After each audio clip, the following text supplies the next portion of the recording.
Hey everyone, been a while since done a video. Been absolutely under the pump over Chrissy, just with Amy and the kids went away for a couple of weeks for a bit of a holiday. Had a couple of broken mowers for a couple of weeks that meant the place sort of overgrew, and then sort of kicking work off and stuff like that. So the last month's basically just been doing a lot of maintenance. So the quite a lot of work goes into 90-acre property through summer. It's about pretty much slashing and mowing about twice a week. So I normally do it once on a Wednesday, then once on the weekend. So yeah, that's probably a solid 8 hours per session. So I normally break it up into sort of sections on the property though. But keeps me extremely busy through summer. So looking forward to everything slowing down after summer, because summer's our sort of humid. It's very humid, and it's pretty much our rainy season, so everything just grows like crazy up here. So this one I'm just going to give you a bit of an update, just to sort of show you what's been happening around the property, what we're sort of getting up to at the moment before we start jumping into some projects and stuff soon. So the ginger has gone absolute nuts. This is all sort of a bit overgrown at the moment. We actually haven't really been in here and hit this section, so really need to sort of get in there and weed it, get under control. These banana trees have just gone absolute ballistic through summer. Those things were just tiny little pups before, so they start off sort of like that, just these little babies, and then they'll go and those literally just go and sprout off the main one, and then we have to sort of pull those pups out and go plant them somewhere else, because you don't want any more than the 3, which you can sort of see there's a couple too many on some of these. So but these haven't started fruiting yet, so no bananas on those. But yeah, I've been doing a bit of planting just while everything's wet at the moment. We've sort of got to get a bit of soil in there to get the capsicums and all that stuff going again. Did a heap of clearing of this section here, so the plan is to try and get dragon fruit onto that mesh, and then probably turn that into maybe a bit of a cactus garden or something like that, just because it's out the front. It's not really in a spot that we want to maintain or get out there, or that we will maintain. So and then over here we've sort of got a bit of corn sort of growing into that section there. Just some fresh tomatoes. All the old tomatoes have carked it, but those things will be literally quadruple the size in no time, and tomatoes, too many tomatoes to handle, like they grow that fast up here. And then we've got all lettuce and stuff that's sort of gone into here. Bit of leek. It's all going pretty solid. A couple of lime trees we've just got in pots at the moment that we're going to just start sort of potting them and growing them to start with. Another olive tree. Bit of onion in this one. Pumpkins up here grow absolute berserk. There's that many pumpkins coming off this thing so often, it's not funny. There's another solid one there, and constantly have to keep hacking it back because it just keeps growing out everywhere. It's going absolute crazy. And then the strawberries go really poor in that section there, so I think we're going to have to rip them out and just throw something else in and find another spot for the strawberries. They don't seem to like that. We've got a bit of blueberry in there. Celery we've just planted. I've been wanting celery for ages. Don't mind a Bloody Mary cocktail. It also celery and dip as well. So I've been begging Amy to get some celery for a while. These are absolutely gorgeous trees that we're going to plant out on the property. The comes in a nice yellow flower, and then this other one here I've been looking for ages, which you can see there, it's a bua. I don't know that's how you say it, but it's a similar to a jacaranda in terms of flowery tree, but covered in a pink flower, and it is absolutely gorgeous as well. So just growing those in pots at the moment until they get a bit bigger, and then I'll throw them in the ground somewhere out in the property once I know where it's going to go. We originally had just the one banana tree on here before we sort of come in, and literally all these banana trees have just come off pups that we've then replanted, and they've just taken off straight away. So this original one, which has actually just got our first ladyfinger banana. So they're just growing at the moment. I've already gone and cut the flower off the end, which I've been told that you're supposed to cut the flower off, I think, in order to send more nutrients into the bananas, I assume, but hopefully I've done the right thing and not the wrong thing, cutting it off too early or too late. We'll soon find out. And then that's just another one that's sort of come off, that we've sort of planted off the back of that one. What else we've been doing? Just, you can even see just around the house there's so much. Be a couple of 100 square metres of just grass literally just around the house, which, because I'm lawn obsessed, I literally cylinder mow this whole area around the house and the rec pond area. But I'll probably at some stage give up and start just bringing the zero turn in here so I don't have to bother, but I don't know, we'll wait and see. This is just been put in and already sort of taken off as well. So that's rock melon, and then that's watermelon across the back there. This Birds of Paradise has actually just finally started flowering, which is looking awesome. And then we've got a sweet potato, which we didn't actually plant that. That's just been sitting there and taken off out of nowhere. And a bit of corn as well. So there's another few little corns in there as well that haven't taken off, but this one's just gone straight off. The frangipanis are loving the summer weather, which they're gone pretty crazy as well. This is our little Wembley soccer pitch area that still needs a lot of work. That'll be a future project where I'll probably start top dressing it and actually really start to feed it and get it going, but at the moment it's just sort of it used to actually mostly be dirt patch around here. You can sort of see the cooch is just sort of starting to feed over everywhere. There wasn't actually that much grass here originally. But you can sort of see there where the cooch is sort of really taken off. That's the old paddock basher ute. And then cactus area, the fruit trees, all over there. Aren't really growing too fast, which is really annoying. I think they're getting hammered by ants, so I'm going to have to sort of dig a nice circle around them and sort of mulch them up and try and work out what to do to keep the ants away. But this dragon fruit plant's actually taken off. Give you a bit of a look.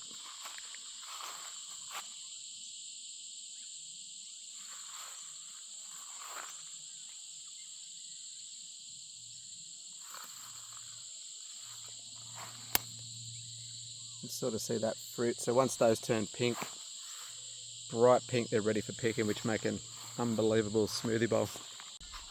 These are the circles I've been sort of cutting around, just sort of turning up the soil, just putting a bit of fresh potting mix and sort of just mixing it up with a bit of manure and then sort of a bit of mulch on top, just to keep the cooch from sort of growing into around the tree.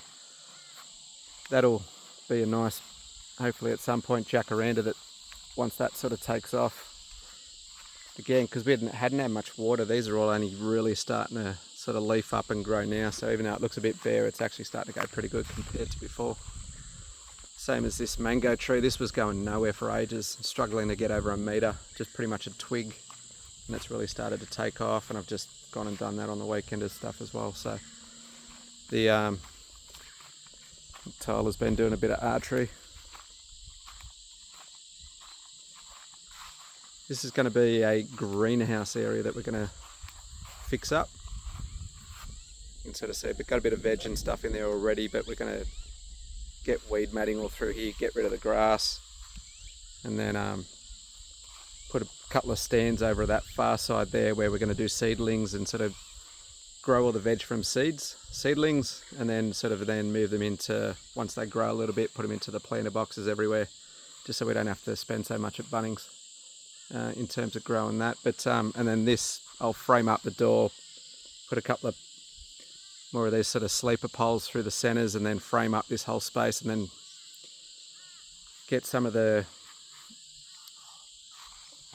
the green sort of mesh material that they normally have on the greenhouses and just sort of wrap it around this whole section into a greenhouse. So that'll be another project that we have coming up over the next sort of month or so, just to get a nice sort of shaded, covered in area that we can sort of do a bit of planting that's protected, so it doesn't get destroyed by insects and birds and all that sort of stuff. So that's another project that we've got coming up down the track. These are the fruit trees that I sort of said was struggling a bit. So that's a lemon tree. See, they're really sort of dry, but just getting hammered by the cooch just spreading through that area, and they're really not growing. So they seem to stay at these sort of 1 meter sort of twigs. You've just got to really work out, other than obviously clearing all that and sort of mulching it, just actually the ants. But you can see that mandarin's fruited, so they're not completely struggling, but that's an orange tree which is struggling, but again just getting hammered by the ants and stuff, and just again the grass. So just got to try and find a good way to stop these from grassing over. That's a Panacea, turns into this big gorgeous sort of canopy, like with all red flowers over it, sort of like a bit of a Fijian type vibe. But the little avocado tree, absolutely struggling. It's almost like a little twig. I swear it was like triple the size when I actually bought it, so I think it shrunk. This one's kumquats. Never actually had one yet, but it's fruiting, but again, got to tidy all this sort of stuff up. Just a little pawpaw. This one's a bit of a bigger pawpaw. Got a solid trunk on it.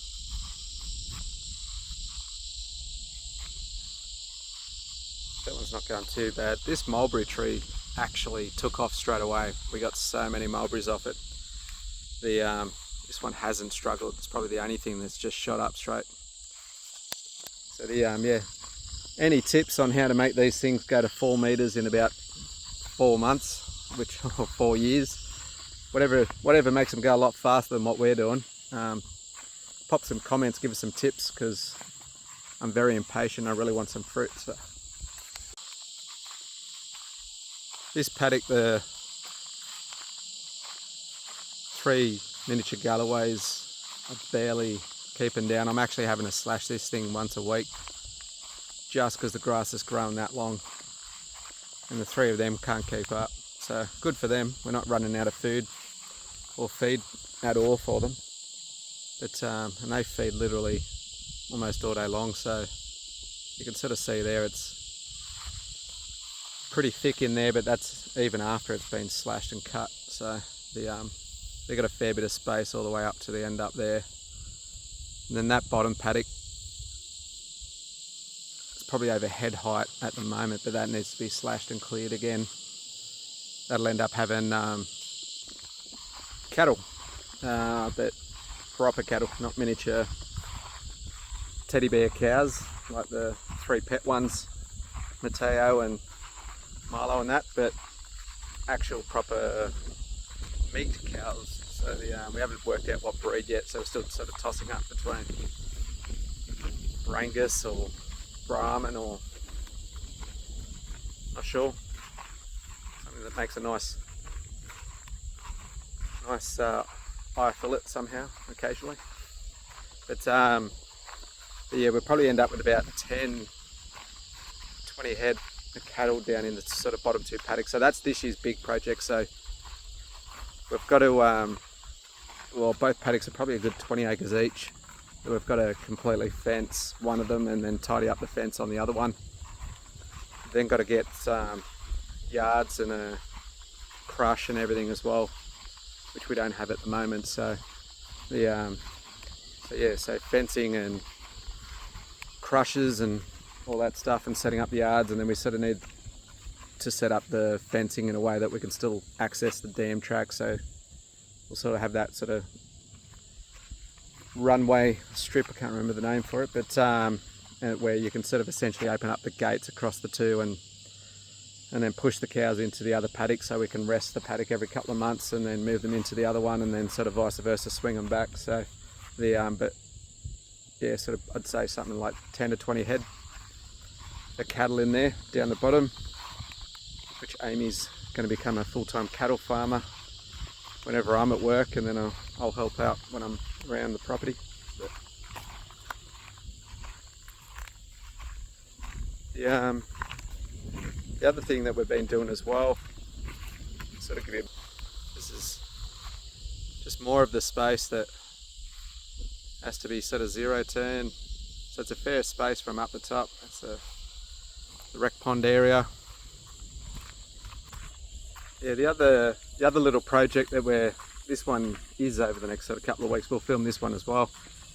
We're going to convert the goat barn that we originally built for the goats. We booted them out a couple of weeks ago just to test them out, because they didn't really need to sleep in a nice fancy barn. So we're actually going to convert it into a chook pen. So been watching a couple of YouTube videos just to get an idea of what we need to fit it out with, but which main thing is really just laying boxes. So the goat barn here, so we're going to just go and convert that and just fix up a few of the holes with Avery mesh and stuff like that, and then once that's sort of done, put the laying boxes up the top in the back, and a couple of roosting sort of branches where they can roost. But really they're going to just sort of free range around this paddock. Hello, what are you guys doing, hey? Hey, Ziggy.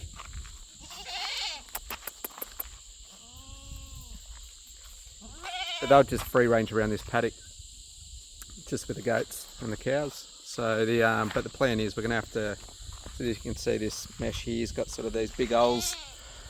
We're going to have to cover that in chicken wire just to keep the chooks in, stop other stuff from getting in there. I always see a couple of goannas and stuff lurching around, which I'm sure they'll want to eat a couple of chooks. But yeah, that's going to be over the next couple of weeks. So we'll film that little project when we convert that chook pen. Give you a bit of look at that. This is the water tanks that we just went and got for the shed. These two big babies, they're actually about 45,000 litres each. So they're huge, maybe even 47,500, I think they might have been. So the idea is those two, they're going to end up on that side of the shed. One over on the right hand side there, which is pretty much going to just feed the rec pond, just because we're constantly topping that up from the rainwater tanks, and then the other one's going to feed the shed. So so Amy had the fun job of getting those off on the forklift with the forks on the tractor when she hadn't even driven a tractor before. So she had to learn pretty quick, but did a good job. Still a lot of work going on. It's a bit of a work site still, but there's always work going on. Something at this scale. It's all slowly coming together. The jacarandas, I've always wanted from day one was to have a driveway just lined with beautiful full-grown jacarandas just covered in purple flowers and stuff like that. They're starting to come. So getting to a decent size, is sort of a couple of metres. I've had to protect them because goats don't eat grass. All they do is destroy stuff that we've quickly learnt after getting goats. So little mongrels basically manage to squeeze their way through these tiny little mesh holes, and they somehow contortion their bodies through and eat the bark around the trunk, which basically ring barks them and kills them. So they know what they've done. They're trying to stay away from me at the moment. I'll show you one that they've also ring barked before we managed to get a bit of Avery, bit of chicken wire around. You can see there, this one still alive. I'm hoping it stays alive, but you can see there where they've sort of ring barked around that trunk, but almost pretty much down to the sap. So yeah, that was you, wasn't it? Hey, was that you, Oreo? Or was it Tim Tam? There's one of you. Love giving himself a rub. Either that or they're just trying to push the fence in so they can get to the rest of my jacarandas. One of the two. Just other areas. That's the dam track, leads down to the dam. Just trying to sort of keep that maintained. And then with the mowers down for a couple of weeks, this thing was about knee deep in grass. So that was an absolute effort trying to get it back to where I had it before. My golf course has disappeared, my par 3. At the moment I'm just trying to get it short again. It's growing that fast through summer. So the little par 3 project's on the back burner at the moment, but you can see there that those jacarandas have sort of taken off pretty much the whole way up. Going pretty strong. And we've got the nice driveway lights, which look really nice at night and stuff as well. But yeah, it's again, massive area as part of my big mowing session with the Zero Turn. I don't know if in the last video we spoke about the solar that we put on, but give you a bit of a look. You can see there's a fair few panels. There's actually a whole pile of panels on the other side of the house, and pretty much on every side of the house. We just went crazy and put about a 20 kilowatt system. It's like 19.6, 19.7, and went with about a 19.6 kilowatt battery backup system. Up here we actually have a lot of power outages from storms and stuff like that, but ours aren't for like an hour or two. They'll be like, we've been out of power for like a day and a half, 24 hours and stuff like that. They're often quite long, so it's a bit long to have fridges and freezers and everything else in the house, and especially through the night, sit there with candles and actually have to talk to each other. But so now we've got this battery backup system where through the day we're literally just running on solar all day, and then at night it switches to battery, so we're just literally not touching the grid at all. I'll show you the battery. This is the sun grow system.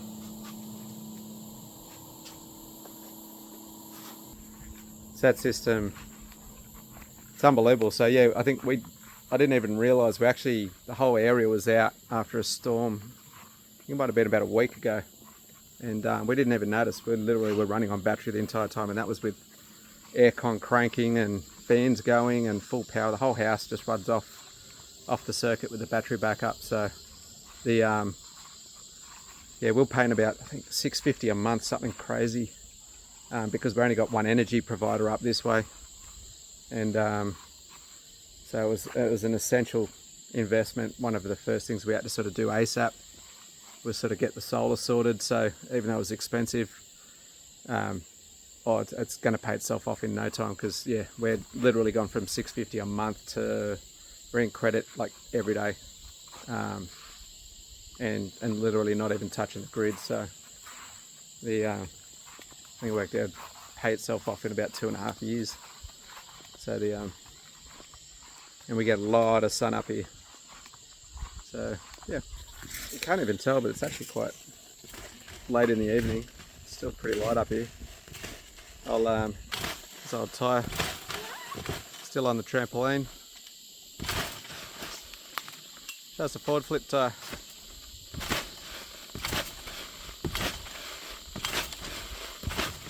Whoa, you missed that one. Give you one more go, see if you can land on your feet.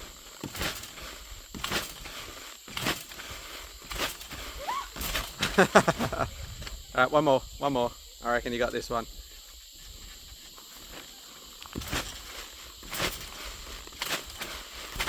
Oh, he's got it. So that's a general wrap, property update. Not so much around specific projects and stuff at the moment, it's just general maintenance. But playing a bit of catch up and stuff like that. But over the next few weeks we're going to start working on a couple of projects like the chook pen, like sort of clearing around the dam, all that sort of stuff. So we're going to go back into doing a bit more regular videos and kick it off. But otherwise, like, subscribe, keep watching.